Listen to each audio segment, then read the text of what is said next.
The shrimp order was running late. The ice sculpture was melting faster than my patience, and then my phone buzzed with the text that would destroy my marriage. FYI, I told everyone we're on pause. I stared at the screen, standing in the middle of the Grand Ballroom at the Riverside Country Club, surrounded by 300 corporate executives waiting for their appetizers. My wife Priya had just announced our separation via text message. Not a phone call, not a conversation, a text, like she was canceling a dinner reservation. Before we dive deeper into this story, I have one small request. Please subscribe, drop a like, comment, and hit that hype button to boost this channel so more people can discover these incredible Reddit stories. Well, that's one way to lose a marriage, I muttered, shoving the phone back into my jacket pocket. In the middle of a goddamn shrimp crisis. My name is Thomas Rayner, and I've been managing high-end corporate events for 15 years. I can handle drunken CEOs, kitchen fires, and power outages without breaking a sweat. But apparently, I couldn't handle my own wife. The irony wasn't lost on me that Priya had chosen tonight to drop this bomb. Tonight was the annual Meridian Tech gala, the biggest event of my year, with a $250,000 budget and enough corporate politics to fuel a small war. And somewhere in this crowd of suits and cocktail dresses, my wife was probably laughing with her new boyfriend. Tom, we need you in the kitchen. Carla Martinez appeared at my elbow, clipboard in hand. She's been my office manager for 3 years, and she has this uncanny ability to sense disaster from 50 yards away. The caterer is having a meltdown about the salmon. Of course they are. I followed her through the crowd, my mind still reeling from Priya's text. What's the problem this time? They're claiming the order was changed last minute. Something about substituting sea bass for salmon. Carla's dark eyes narrowed. But I have the original contract right here, and it clearly states Atlantic salmon for the main course. We pushed through the swinging doors into the kitchen, where chaos reigned supreme. The head chef, a temperamental man named Philippe, was gesticulating wildly at a delivery guy who looked like he'd rather be anywhere else. "This is not what we ordered," Philippe shouted, his French accent thickening with anger. "We cannot serve sea bass to 300 people when the menu says salmon." I took a deep breath and stepped into the fray. This was my element: crisis management, problem solving, making the impossible happen. It was easier than thinking about Priya's text. "Philippe, calm down," I said, my voice cutting through the noise. "What exactly did they deliver?" "Sea bass! 40 pounds of sea bass when we need salmon." He threw his hands up dramatically. "The guests will be expecting salmon. The wine pairing is for salmon. Everything is ruined." I turned to the delivery guy. "Where's the salmon that was supposed to be here?" "Look, man, I just drive the truck," he said, backing toward the door. "The order slip says sea bass, so that's what I brought." Carla thrust the contract under his nose. "This contract, signed 2 weeks ago, specifically orders Atlantic salmon. Either you made a mistake or someone changed the order without authorization." The delivery guy squinted at the paperwork, then pulled out his phone. "Let me call the warehouse." While he made his call, I felt my phone buzz again.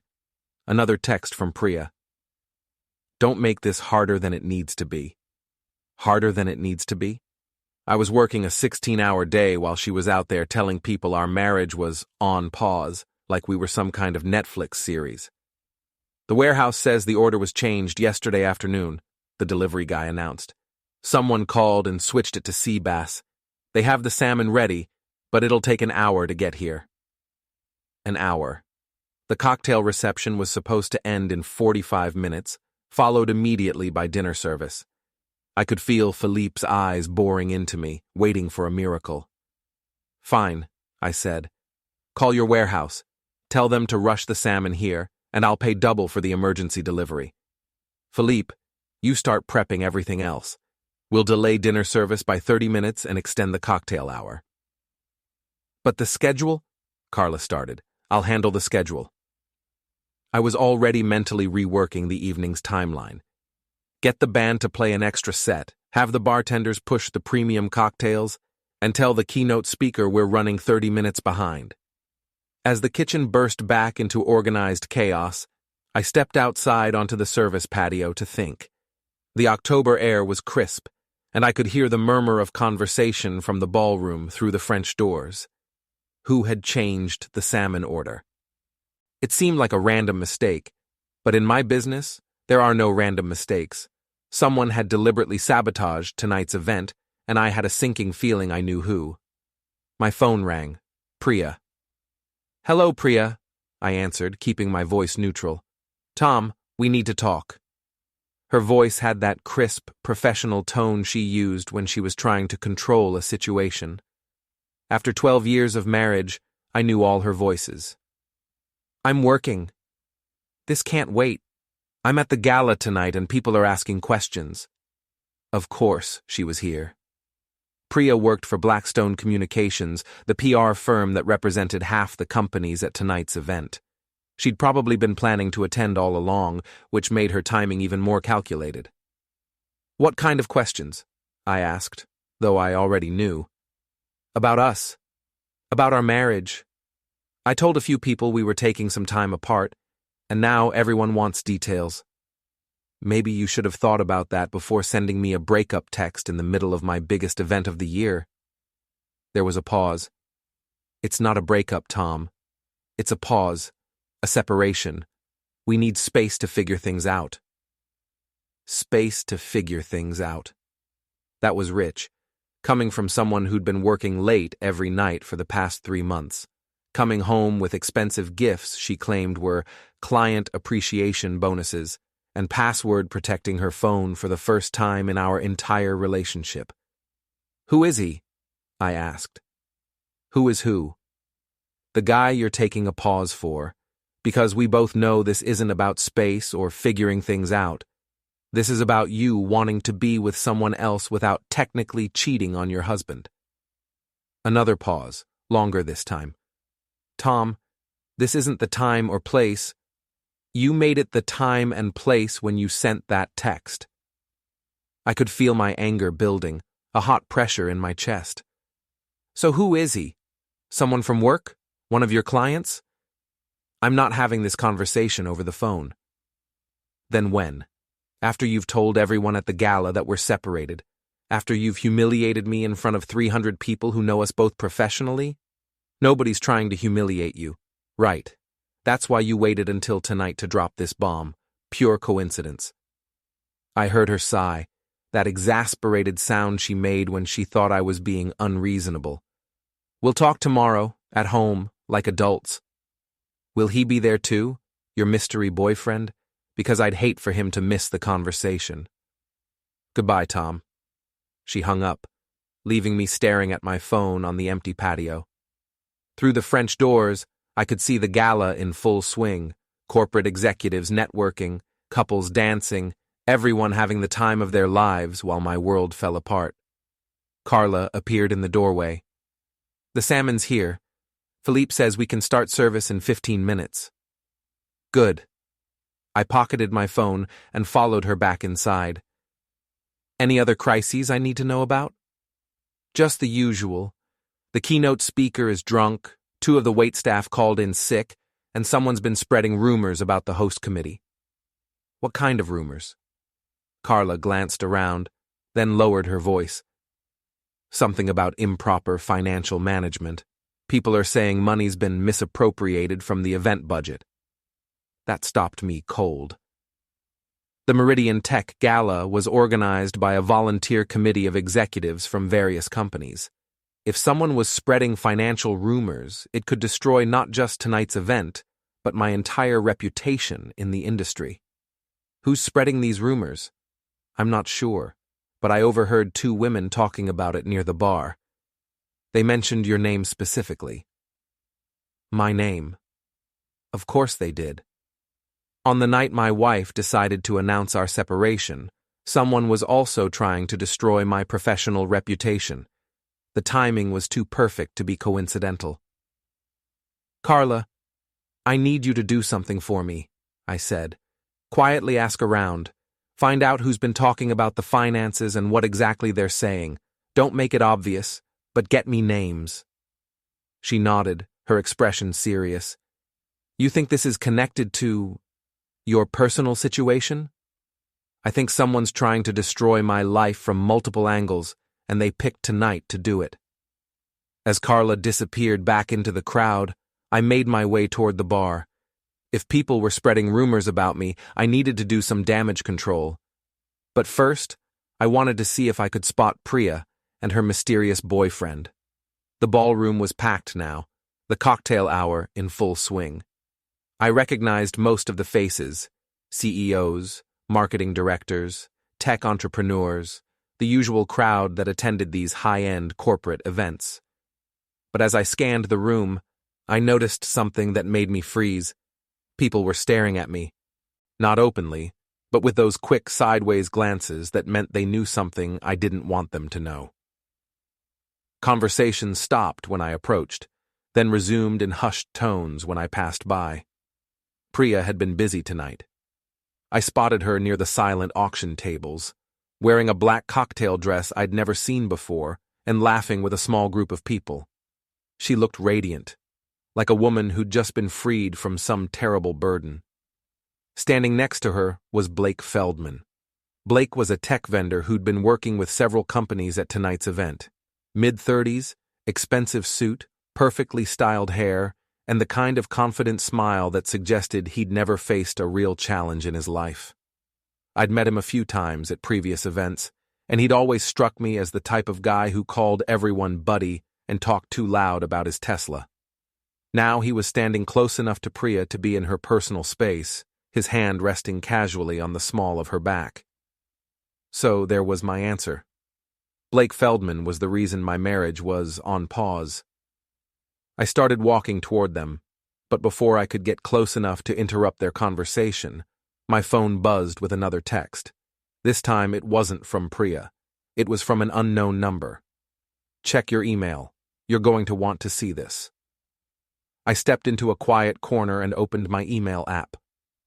The most recent message had no sender name, just a generic Gmail address, and the subject line read, Meridian Tech Financial Discrepancies. The email contained a detailed breakdown of the gala's budget, with several line items highlighted in red. According to the document, nearly $50,000 had been misappropriated from the event fund, with payments going to shell companies and inflated vendor invoices. The worst part? All the suspicious transactions were linked to my name and my event management company. Someone had framed me for embezzlement. I felt like I'd been punched in the stomach. This wasn't just about my marriage falling apart. Someone was trying to destroy my career, my reputation, everything I'd worked for over the past 15 years. And they were doing it tonight, in front of 300 of the most influential people in the regional business community. I looked up from my phone and saw Priya watching me from across the room.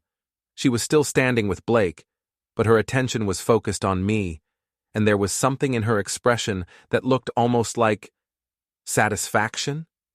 That's when it hit me. The timing of her separation announcement, the changed salmon order, the financial rumors, the anonymous email, it was all connected.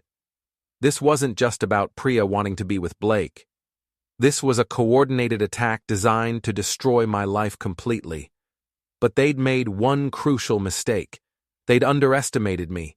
I'd built my career on solving impossible problems under pressure. I'd salvaged events from natural disasters, vendor bankruptcies, and client meltdowns that would have destroyed other planners. And now I was going to use every skill I'd learned, every connection I'd made, and every dirty trick I'd picked up along the way to destroy the people who thought they could destroy me. The evening was just getting started. The salmon service went off without a hitch, which was more than I could say for my life. As the dinner plates were cleared and the keynote speaker took the stage, I retreated to the service corridor to plan my counterattack. First, I needed information. The anonymous email about the financial discrepancies was too detailed to be random. Whoever sent it had access to confidential budget documents, and knew enough about event management to make the forgery convincing. That narrowed the suspect list considerably. I called Carla, who answered on the first ring. "How's the damage control going?" I asked. "Not great. The rumors are spreading fast, and people are asking direct questions now. Mrs. Henderson from Meridian Tech pulled me aside and asked if there were any irregularities in the budget management." Mrs. Henderson was the committee chairwoman and my primary client contact. If she was asking questions, the situation was already critical. "What did you tell her?" "That all our financial records are transparent and available for audit at any time." "But Tom, someone's been very thorough. They have documents, invoice numbers, specific dates. This isn't just gossip. It's a professional hit job." I leaned against the wall, feeling the weight of the situation settling on my shoulders. "Any luck identifying the source?" "I'm working on it. But I did find out something interesting about your wife's new boyfriend." "Blake Feldman?" "That's the one. Turns out he's not just a random tech vendor. His company, Feldman Digital Solutions, has been bidding on several major contracts with the companies represented here tonight. Contracts worth millions of dollars." That was interesting. "What kind of contracts?" "Digital marketing, website development, social media management, basically everything that Priya's PR firm currently handles for these clients." The pieces started falling into place. Priya had access to client information, contract details, and financial records through her work at Blackstone Communications. Blake had the technical skills to create convincing forgeries and the business motivation to want me out of the picture. "Carla, I need you to do something for me. Contact Eddie Reeves. You remember him? The private investigator who helped us with the insurance fraud case last year? The ex-cop with the bad attitude and the expensive rates? That's him. Tell him I need a full background check on Blake Feldman, and I need it by tomorrow morning. I don't care what it costs." "Tom, are you sure about this? If you're wrong?" "If I'm wrong, I'll apologize and pay for his vacation. But I'm not wrong. This is too coordinated to be coincidental." After hanging up with Carla, I made my way back to the ballroom. The keynote speaker was wrapping up his presentation about digital transformation in the modern marketplace, and couples were beginning to filter onto the dance floor. I spotted Priya and Blake near the bar, deep in conversation with Greg Morrison, one of Priya's colleagues from Blackstone Communications. Greg was a gossip who knew everyone's business and had never met a rumor he couldn't improve upon. Perfect. If I wanted to understand the scope of their plan, Greg was exactly the person who would know the details. I approached their group with a smile, playing the role of the gracious host despite the circumstances. "Blake, good to see you again," I said, extending my hand. "How's business?" Blake's handshake was firm but brief, and his smile didn't reach his eyes. "Can't complain, Tom. Great event tonight. Really impressive organization." "Thanks, though I hear there have been some questions about the financial management." The three of them exchanged glances, and I caught something that looked like panic in Blake's expression. "Questions?" Priya asked, her voice carefully neutral. "Oh, just some concerns about budget allocations and vendor payments. Nothing serious, I'm sure. These things happen when you're managing large events." I kept my tone conversational, but I was watching their faces carefully. Greg cleared his throat. "Well, you know how people talk at these things. Someone always has something to say about how money's being spent." True, though it's interesting how specific some of these concerns are. Invoice numbers, payment dates, vendor details. Almost like someone had access to confidential financial records. Blake's jaw tightened almost imperceptibly. "I'm sure it's just a misunderstanding." "I'm sure it is." I smiled at him, then turned to Priya. "By the way, congratulations on your new relationship status. Blake's a lucky guy." Priya's composure cracked for just a moment. "Tom, this isn't—" "Oh, I'm not upset. Actually, I'm grateful. It's always better when these things come out in the open, don't you think? No more secrets. No more pretending. Just honest communication about who's sleeping with whom and who's trying to destroy whose career. The silence that followed was deafening. Other conversations around us continued, but our little group had gone completely still. "I think you've had too much to drink," Greg said finally. "I haven't had anything to drink. I've been too busy putting out fires all evening. Speaking of which, Blake, I'm curious about something. Your company specializes in digital solutions, right? Document creation, data management, that sort of thing?" "Among other things, yes." "Impressive skill set. I bet you could create some very convincing financial documents if you put your mind to it." Blake's face was flushed now. "What exactly are you implying?" "I'm not implying anything. I'm stating facts. Someone with technical expertise and access to confidential information has been spreading false rumors about my business practices. Someone who would benefit professionally from damaging my reputation and personally from destroying my marriage." Priya stepped between us. "Tom, you're making a scene." "No, I'm making a point, but don't worry. I won't make a scene. Not here, not tonight. I have too much respect for my clients and my professional reputation." I looked directly at Blake. "But tomorrow's a different story. Tomorrow I'm going to find out exactly who's been playing games with my life, and I'm going to return the favor. With interest." I walked away before any of them could respond, leaving them standing by the bar in stunned silence. As I made my way across the ballroom, I could feel eyes following me, but I didn't care. The game had officially begun. The rest of the evening passed in a blur of professional obligations. I smiled, shook hands, thanked sponsors, and played the role of the successful event manager while my mind worked on the problem of Blake Feldman and my cheating wife. By midnight, the last guests had departed, and the cleanup crew was packing up the decorations. I stood in the empty ballroom, surrounded by the debris of what should have been my biggest professional triumph, and felt something cold and hard settle in my chest. They wanted to destroy me? Fine. But they'd picked a fight with the wrong guy. I'd spent 15 years solving other people's problems, managing other people's crises, and cleaning up other people's messes. Now it was time to create some problems of my own. Saturday morning arrived gray and drizzly, matching my mood perfectly.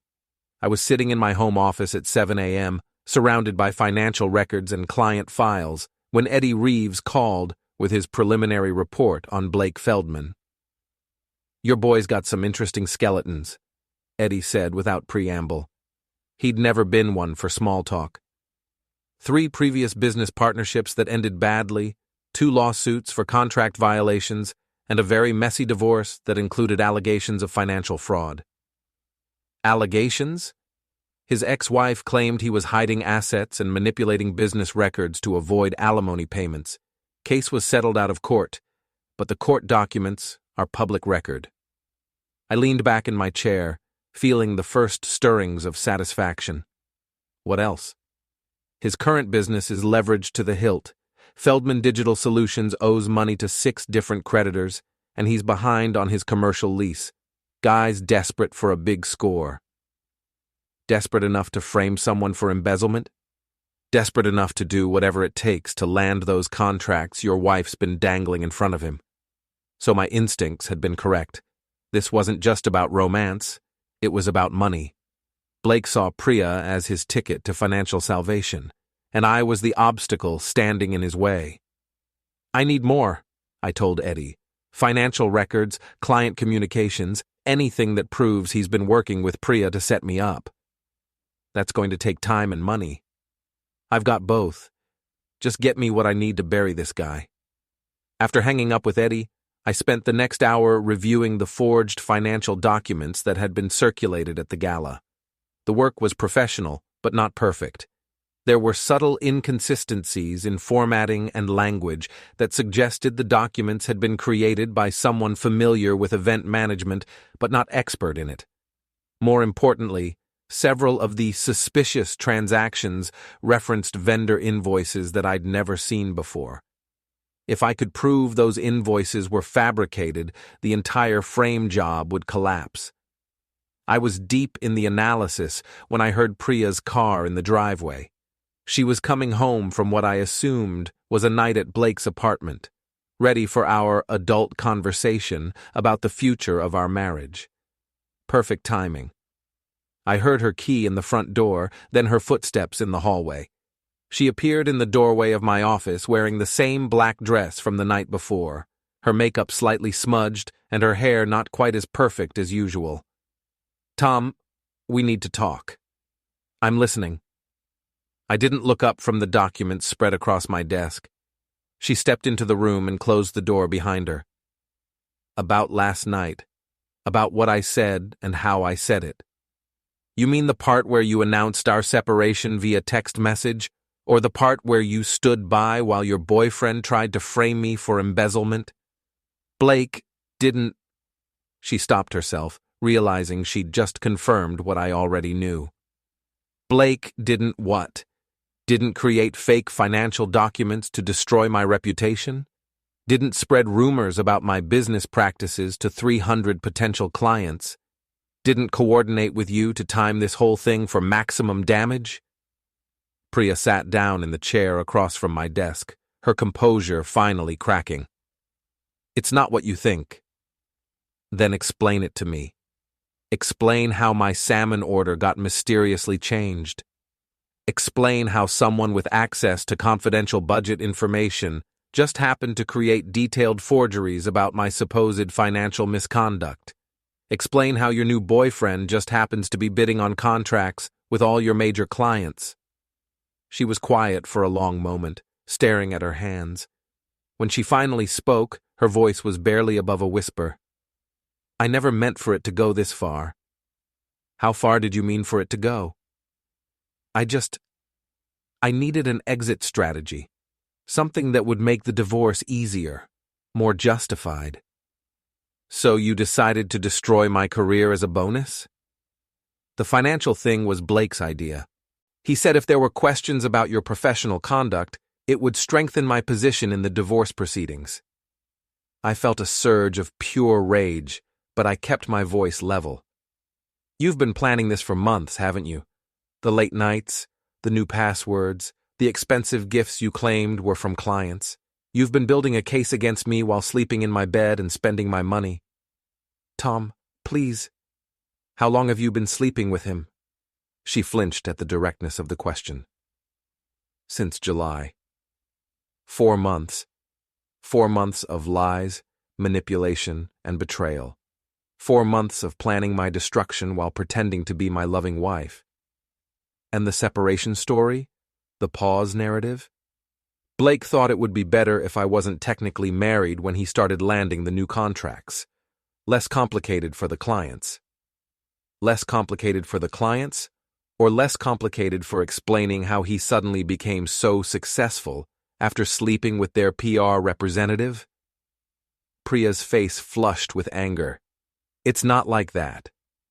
It's exactly like that.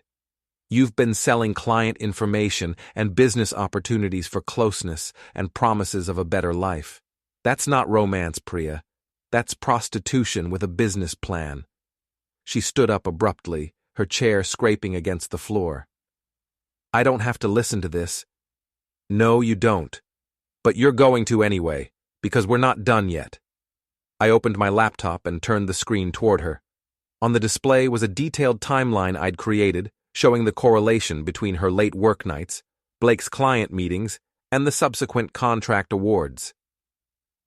"I've been busy this morning," I said. "Turns out there's a very interesting pattern in Blake's business development over the past 4 months.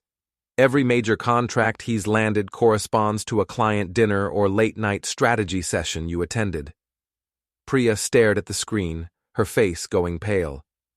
"I've also been in touch with a private investigator who's very interested in Blake's previous business practices. Apparently, this isn't the first time he's used personal relationships to gain competitive advantages. You can't prove anything. I can prove enough. Enough to destroy his reputation, his business, and his chances of landing any future contracts with your clients. Enough to show that you've been violating your employment agreement with Blackstone Communications by sharing confidential client information." I stood up and walked around the desk, stopping directly in front of her. Here's what's going to happen, Priya. You're going to call Blake right now and tell him the game is over. You're going to retract every lie you've told about my business practices, and you're going to make sure those forged documents disappear permanently. And if I don't? If you don't, I'm going to destroy both of you, professionally, financially, and socially. I'm going to make sure everyone in this industry knows exactly what kind of people you are and exactly what you've done.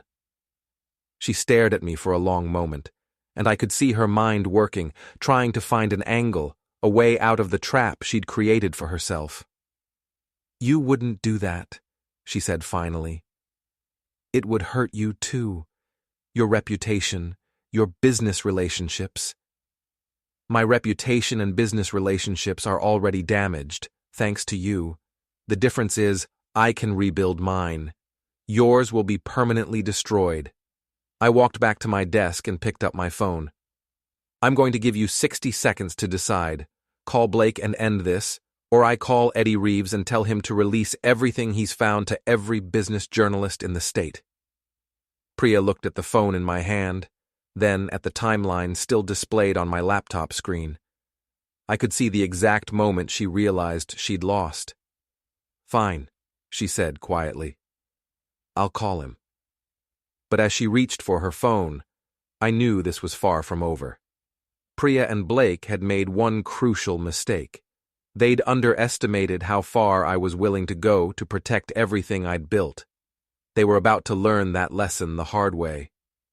Priya's phone call to Blake was brief and tense.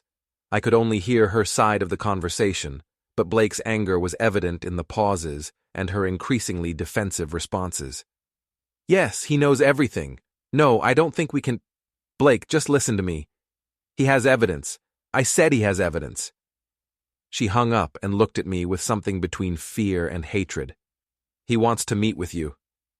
I bet he does. When and where? Tonight, 7 o'clock, his office. I almost laughed. Blake wanted to meet on his home turf, probably thinking he could intimidate or negotiate his way out of the situation. He had no idea what he was dealing with. Fine, but we're going to do this my way, with my rules. The rest of the day passed in a blur of preparation. I spent hours with Eddie, reviewing every piece of evidence we'd collected on Blake's business practices and personal history. By 6 p.m., I had enough ammunition to destroy him 10 times over. Feldman Digital Solutions occupied a small suite in a generic office building on the outskirts of town. When I arrived at 7, Blake was waiting in the reception area, pacing like a caged animal. Tom, thanks for coming, he said, trying to project confidence he clearly didn't feel. I think we can work this out like reasonable adults. I'm sure you do. He led me into his office, which was decorated with the kind of motivational posters and fake awards that screamed desperate entrepreneur. Blake settled behind his desk, probably hoping the furniture would give him some psychological advantage. I remained standing. Look, I know you're upset about Priya, he began, but the business stuff, the financial accusations, that was never supposed to happen. Things just got out of hand. Things got out of hand? You mean your systematic plan to destroy my reputation got out of hand? It wasn't systematic. It was opportunistic. Opportunistic. I pulled out my phone and opened the voice recording app. Do you mind if I record this conversation? For clarity. Blake's face went white. That's not necessary. I think it is. See, Blake, I've learned some interesting things about you today. About your previous business partnerships, your divorce, your current financial situation. Would you like to discuss any of those topics? I don't know what you think you found, but I found enough. I sat down across from his desk and leaned forward. I found enough to know that you're desperate, broke, and willing to do anything to land those contracts Priya's been promising you. Blake's composure was cracking. Priya came to me. I didn't pursue her. Right. She just happened to fall into your arms while you were coincidentally bidding on contracts with all her major clients. Our relationship developed naturally.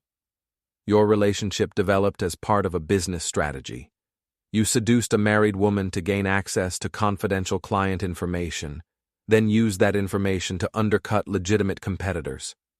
I pulled out a folder and placed it on his desk.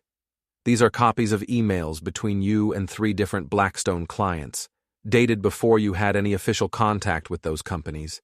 Emails that reference specific budget numbers, strategic priorities, and competitive concerns that you could only have known through Priya. Blake stared at the folder, but didn't touch it. This is evidence of industrial espionage, Blake. Corporate fraud. Conspiracy to commit defamation. We're not talking about a messy divorce anymore. We're talking about criminal charges. You can't prove. I can prove all of it. The question is whether I'm going to prove it to the police, the state attorney general, or just the business community that you're hoping to join. Blake slumped in his chair, the fight going out of him. What do you want? I want you to disappear. I want you to withdraw your bids on every contract you've submitted through information obtained from Priya. I want you to publicly admit that the financial accusations against me were false and that you created them as part of a personal vendetta. That would destroy my business. Your business is already destroyed. You just don't know it yet. I stood up and walked to the window overlooking the parking lot. Blake's Tesla was parked directly below, gleaming under the streetlights. Nice car, I said. Must have cost what, 80,000? 90? What does that have to do with anything? Just wondering how you afford a car like that when your business is 3 months behind on rent and you owe money to 6 different creditors. Blake didn't answer. See, that's the thing about living beyond your means, Blake. Eventually, reality catches up with you. And reality is that you're a failed entrepreneur who thought he could sleep his way to success. I turned back to face him. But here's the good news. I'm going to give you a chance to salvage what's left of your dignity.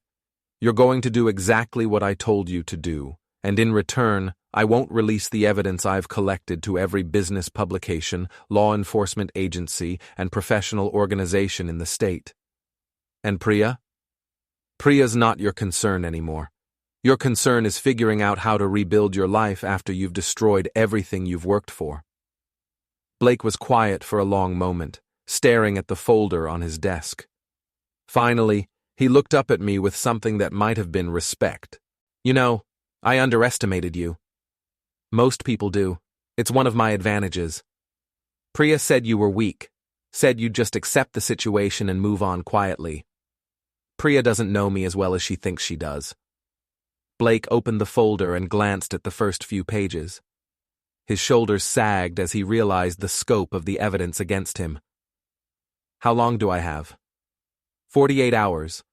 I want a written confession about the financial documents, a public retraction of all accusations against me, and withdrawal of all your contract bids.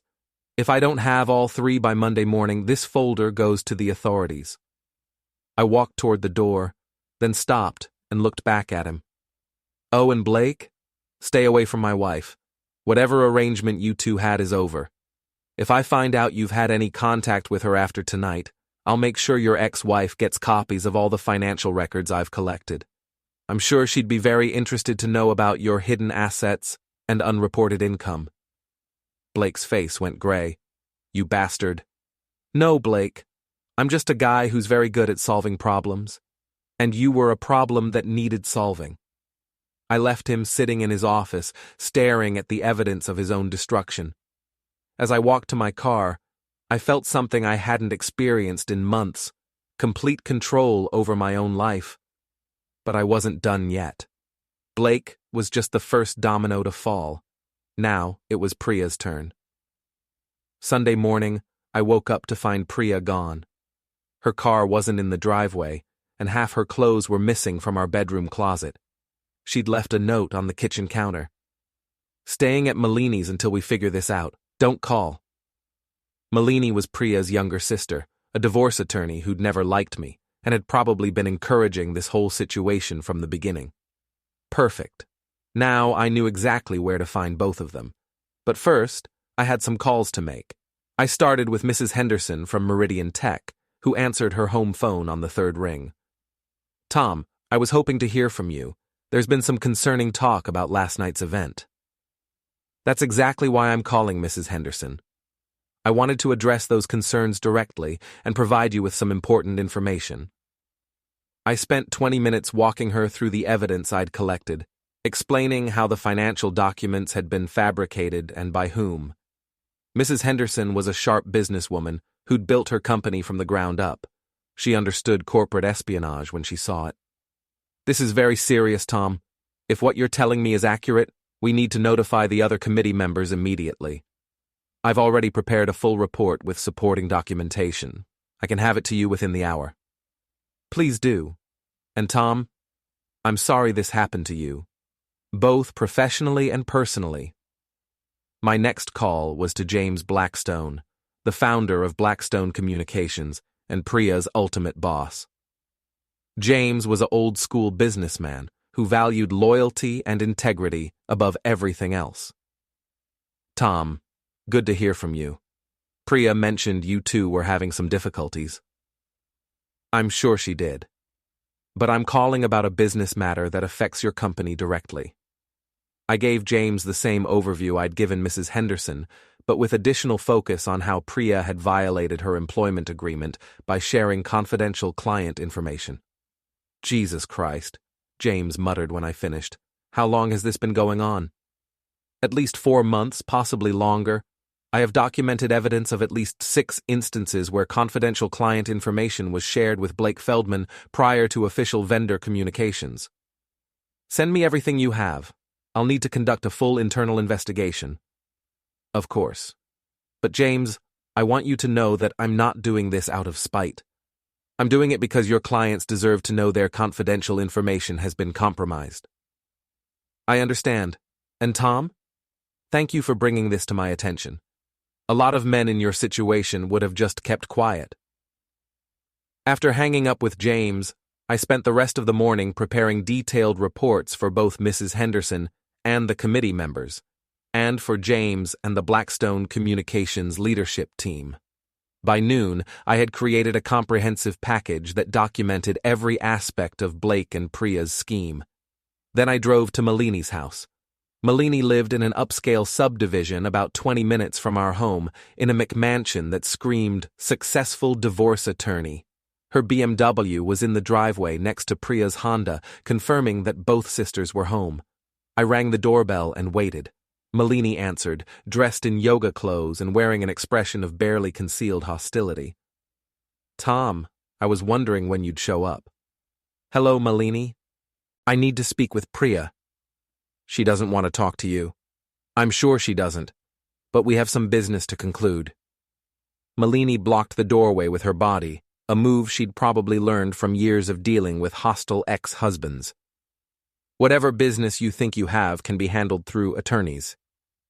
It could be, but I think Priya would prefer to handle this privately, considering the circumstances. What circumstances? Before I could answer, Priya appeared behind her sister, looking haggard and defeated. It's okay, Malini. Let him in. Malini reluctantly stepped aside, and I followed Priya into the living room.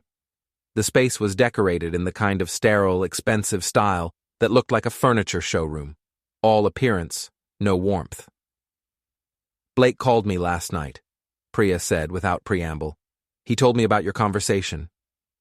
I'm sure he did. What else did he tell you? That it's over, that he's withdrawing from all the contracts and admitting he fabricated the financial documents. Smart man. Smarter than I gave him credit for. Priya sat down on the white leather sofa, looking smaller and more fragile than I'd ever seen her. What happens now? That depends on you. I remained standing, maintaining the psychological advantage. I've already spoken with Mrs. Henderson and James Blackstone. They're both conducting full investigations into what happened. Priya's face went pale.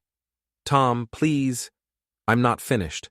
I've also prepared detailed reports documenting your role in this scheme, including evidence of how you shared confidential client information and participated in the plan to frame me for financial misconduct. You're going to destroy my career.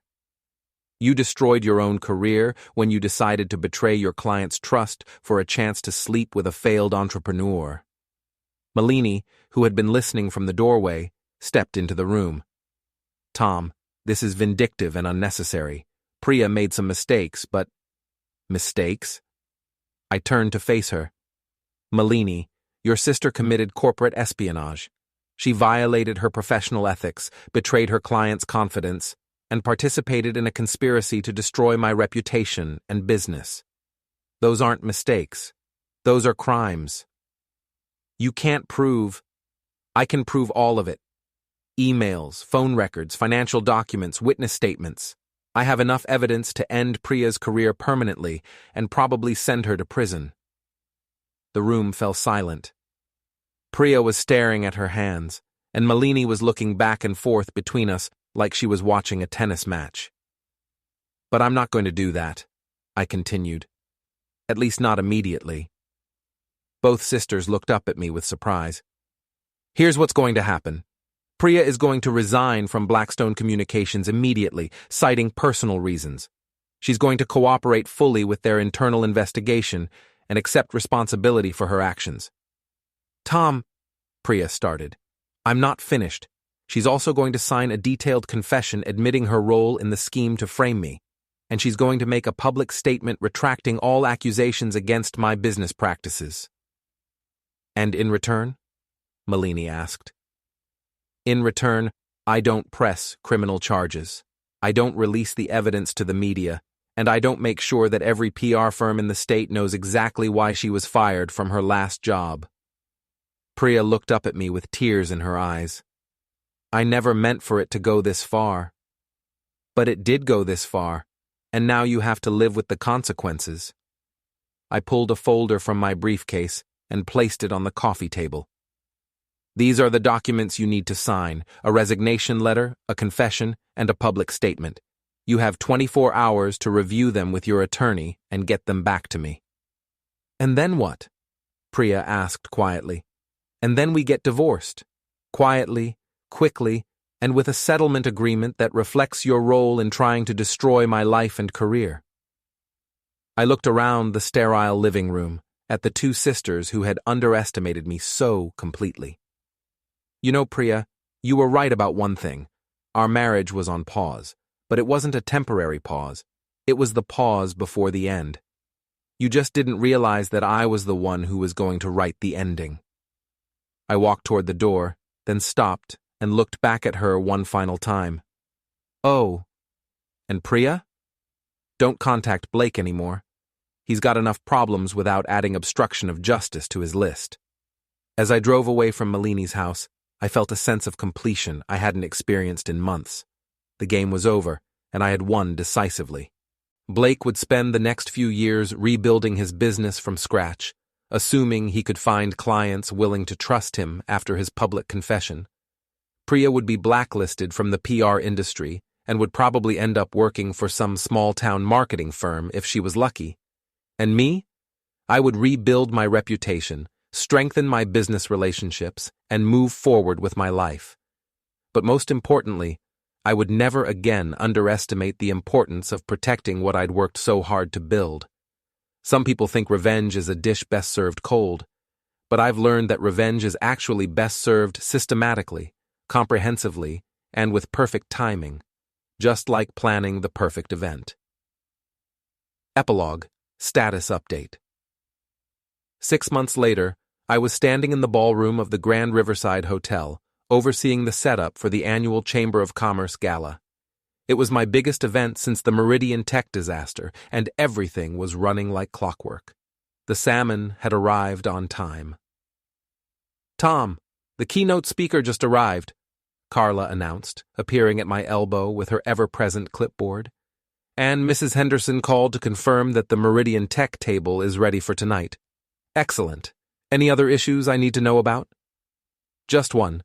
Channel 7 wants to do a brief interview about your comeback story. Something about overcoming adversity in business. I almost smiled. The local media had picked up the story of my vindication after Blake's public confession, turning me into something of a folk hero for small business owners. The narrative was simple. Hard-working entrepreneur nearly destroyed by vindictive competitors, fights back with truth and determination, emerges stronger than before. It wasn't entirely accurate, but it was good for business. Tell them I'll do 5 minutes after the dinner service starts. As Carla walked away, I checked my phone and saw a text from Eddie Reeves. Thought you'd want to know. Blake Feldman filed for bankruptcy yesterday. His ex-wife is going after his remaining assets. I deleted the text without responding. Blake's problems were no longer my concern. Another message caught my attention, this one from an unknown number. Saw the article about your business in the Tribune. Congratulations on your success. Priya. I hadn't heard from her since she'd signed the confession and settlement agreement. According to my sources, she was working for a small marketing firm in Albany, handling local restaurant accounts and community events. A significant step down from her previous position, but probably the best she could hope for given her reputation. I deleted that text too. The ballroom was filling up now, corporate executives and community leaders arriving for cocktails and networking. I recognized most of the faces, clients, vendors, colleagues who had stood by me during the worst of the scandal. Mrs. Henderson approached, wearing an elegant navy dress and a warm smile. Tom, wonderful to see you again. The room looks absolutely stunning. Thank you, Mrs. Henderson. I'm glad you decided to work with us again. After what happened last year, we couldn't imagine working with anyone else. You handled that situation with such professionalism and grace. Grace. That was one way to describe it. As the evening progressed, I moved through the crowd with practiced ease, solving small problems, managing logistics, and ensuring that every detail was perfect. This was my element, the controlled chaos of a high-end event where success was measured in satisfied clients and seamless execution. During the dinner service, I stepped outside onto the terrace for a moment of quiet. The night was clear and cool, and the city lights sparkled in the distance. My phone buzzed with a new text, this one from Carla. Channel 7 is ready for your interview. I took a deep breath of the crisp air and headed back inside. It was time to tell my story, the carefully edited version that portrayed me as the victim who fought back, rather than the strategist who had systematically destroyed his enemies. Because that's the thing about reputation management. It's not about what actually happened, it's about controlling the narrative. And I had become very, very good at controlling the narrative.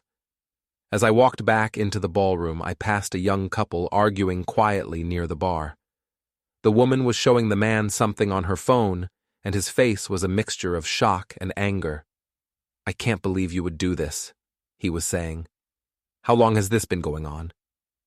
I paused for just a moment, remembering a similar conversation from 6 months ago. Then I kept walking. Other people's problems were not my concern anymore. I had learned to focus on what I could control, my business, my reputation, and my future. Everything else was just noise. The interview went well. I spoke about the importance of perseverance, the value of truth in business relationships, and the satisfaction of overcoming false accusations through hard work and integrity. I didn't mention the private investigator, the systematic destruction of my enemies, or the careful orchestration of their downfall. Some stories are better left untold. As the evening wound down and the last guests departed, I stood in the empty ballroom reviewing the night's success. Every detail had been perfect, every client satisfied, every expectation exceeded. My phone buzzed one final time. Another unknown number. Congratulations on tonight's event. You've certainly bounced back impressively. Hope we can work together again soon. Blake. Apparently, bankruptcy hadn't taught him to stay away from me. I stared at the message for a long moment, then typed my response. My calendar is full indefinitely. Suggest you focus on your own recovery. Then I blocked the number. As I walked to my car, I reflected on the lessons of the past year. I had learned that trust, once broken, could never be fully repaired. I had learned that reputation was the most valuable asset in business and the most fragile, and I had learned that sometimes the only way to protect what you've built is to destroy those who would tear it down. Most importantly, I had learned that I was capable of things I never thought possible. Strategic thinking, calculated revenge, systematic destruction of enemies, skills I never knew I possessed until I was forced to use them. It was a side of myself I hoped never to need again, but I was glad to know it existed. Because in a world where people like Priya and Blake could smile to your face while plotting your destruction, it paid to be prepared for war, even if you preferred peace. As I drove home through the quiet streets, I allowed myself a moment of satisfaction. I had rebuilt my business, restored my reputation, and secured my future. My enemies were defeated, my clients were happy, and my life was back under my control. Status update. Problem solved.